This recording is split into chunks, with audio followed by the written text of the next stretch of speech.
This story begins as a narration of its protagonist Charles Bronson as a vaudeville performance, alternating scenes from his childhood and youth up to his adulthood, narrating them as if he was in a theater in front of a live audience. There are fragments of him speaking to the camera with bipolar characteristics, with moments where he just stares directly at the public, almost expressionless. He comments that he always wanted to be famous, knowing he was made for better things, although the audience doesn't have a reaction to his words. Parallel to that, there are sequences where Bronson is shown severely wounded in a cage while having a violent encounter with security guards, denoting his aggressive attitude. Even with this unsettling scene, Bronson's theater persona laughs out loud, to later show a credit card that says this film is based on a true story. He comments that there wasn't something bad with his mind as a baby or a toddler, but as a kid, he started to rob, something that would piss his classmates, often getting into fights he always won. He even beat a teacher to the ground, throwing a table at him out of rage. Bronson had altercations at school that always ended with a call to his mother, but she used to ignore his conflicts. He explains that although he was always a violent child, he was not bad, as he still had his principles. He took the first job he could at a dinner restaurant, but used to steal when no one was around. Still, he shared the earnings with a colleague he had feelings about. Bronson narrates that he came into the world with the name of Michael Peterson, but later changed it to his well-known alter ego, Charlie Bronson. There were attempts to hold him by the authorities during his youth, but Bronson would fight back with his fists against the cops. At one of the fights, he even goes so far as to rip out a cop's ear with his mouth. In 1974 England, he and his former co-worker Irene moved as a couple into a cheap home after having their baby. It seems like Bronson enjoyed or at least tolerated his new family life.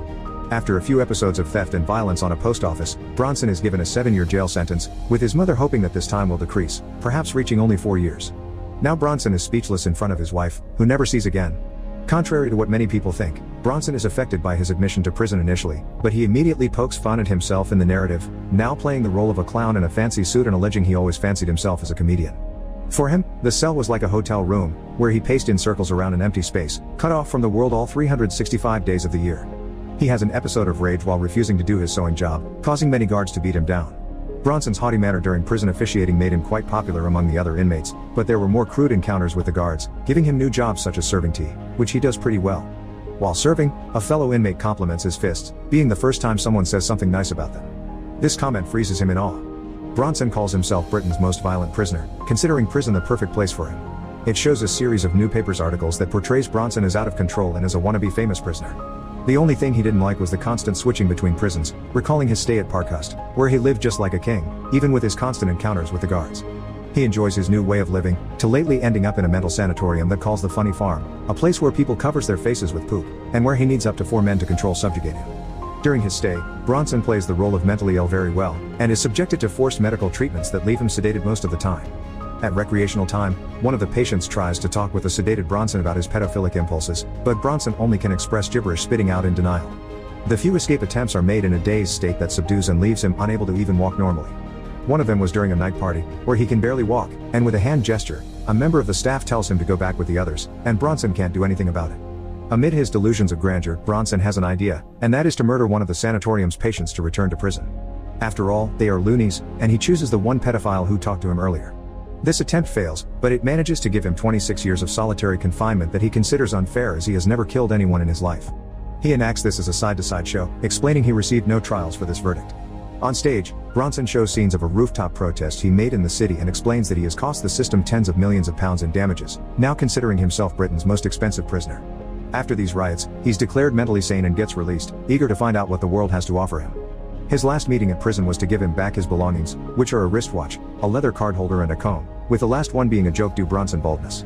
He's reunited with his parents who have moved to a new house, and show him where he will now be sleeping. Bronson learns that many of his childhood things were left behind in his old residence in Luton. Bronson talks about his Uncle Jack and how he knows everyone, so he might be able to help him get his things back. Bronson travels to Luton, where he meets his flamboyant Uncle Jack running a brothel that welcomes Bronson as an exotic figure. In there, all ladies get closer to Bronson, pleasing him with a cocktail. There was also a familiar figure from Bronson's life at Luton, a former prison maid who praised Bronson's fists when serving tea. This fellow proposes a fighting business to Bronson, who needs a new stage name. After being denied the name Charlton Heston, his partner suggests Charles Bronson after the American actor, which he sticks with. The now named Bronson sees an exotic pole dancer and ends up crying as it is the first time he has seen a naked woman in years. One morning he talks to a girl named Allison, who works with his uncle. She compliments his scars and muscles, and kisses him passionately. Bronson allows this and then makes her his lover. His new job consists of bare-knuckle fistfights at farms and small rooms. He wins without much effort, sometimes indulging in taunts such as urinating on his opponent. Despite not having such a large starting pay, Bronson decides to continue, even taking on several opponents at once and defeating them for the entertainment of others. There comes the point where Bronson takes on a dog bare-knuckle, beating it. One day, Bronson confesses to Allison that he loves her while she's reading, but she admits loving Brian, her boyfriend who has a motorcycle.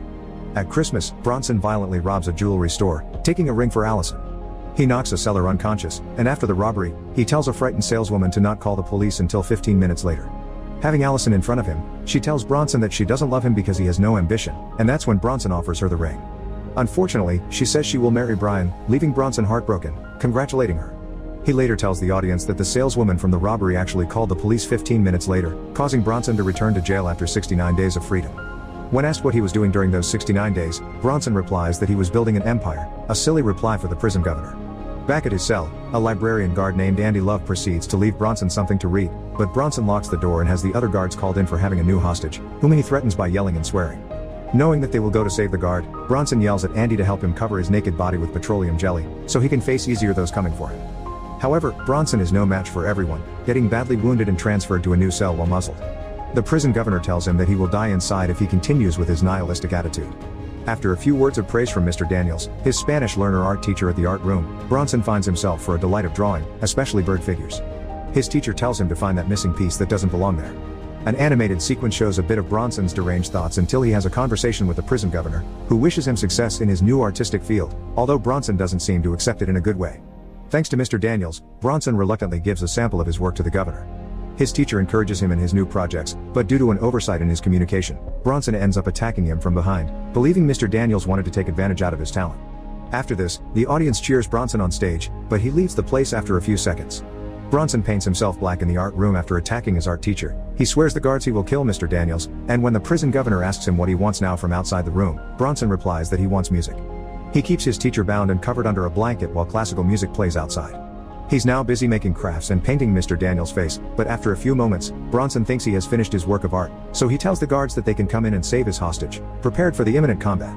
Although Bronson puts up a fight, the guards eventually subdue him until he's on the ground.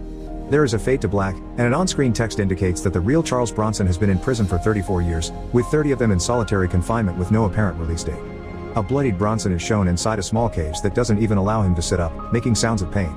A pair of guards close the doors that will give Bronson his last breath of fresh air before leaving him all alone.